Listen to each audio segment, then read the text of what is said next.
My name is Nathan Huff, and I am glad to share a few thoughts about the work that I have at the Ridley-Tree Museum.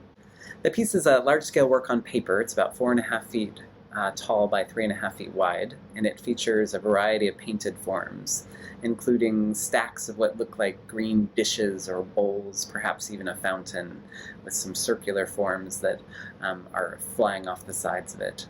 The piece as a whole explores an idea that's been kind of a through line in my artistic practice for years, and that's the idea of suspension, of holding something aloft, of looking at it from multiple angles, of trying to understand or comprehend the tensions in our lives in a really specific sort of way. So this piece gets at that in a couple of different ways. There are symbols of birds that are flying around these green pots and landing on them. Everything from a barn owl to a raven to a common dove to a blue jay, a kestrel hawk.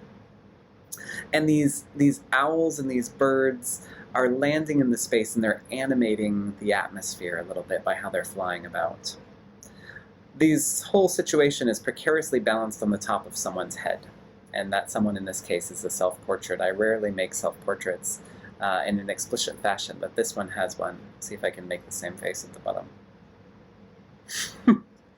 And you might notice in this that there's a sense of kind of humor, but there's also possibly a sense of pathos or even, again, precariousness that happens. Flying around the whole piece are also several sheets of typing paper with line drawings on them, some of those representing the very birds that are depicted there, one of another self-portrait from the side. And the work gets at this idea of trying to explore and understand and comprehend one situation in life through a couple of different lenses. And the paper might represent a lens that's not fully formed yet, or almost a two-dimensional representation of that. The title of the work gets at one more layer of meaning in the work, at least as I was making it. It's entitled Seeking Balance, Chasing Francis. And it's based on the life and the ideas of St. Francis, an early Catholic mystic and saint. And St. Francis is said to have given up so much of his worldly goods and gone to live out and work among the poor. But he didn't just work among the poor, he also worked among the animals, the beasts of the field, and the birds of the air, and had this amazingly empathetic presence with them.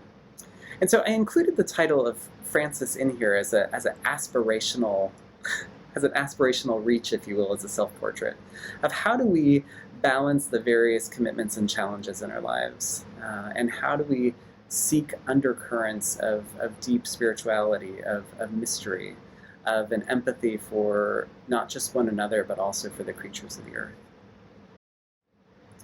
Now, I've mentioned several things in this that may not be evident to viewers, and that's okay. I'm not necessarily needing viewers to get all of that content. What I do hope that viewers might walk away with is a looking at this image and a wondering about their own dynamics that are at play in their life, about the ways that we juggle and balance, about the ways that we suspend and pause, and about the ways that hopefully we build meaning through it all.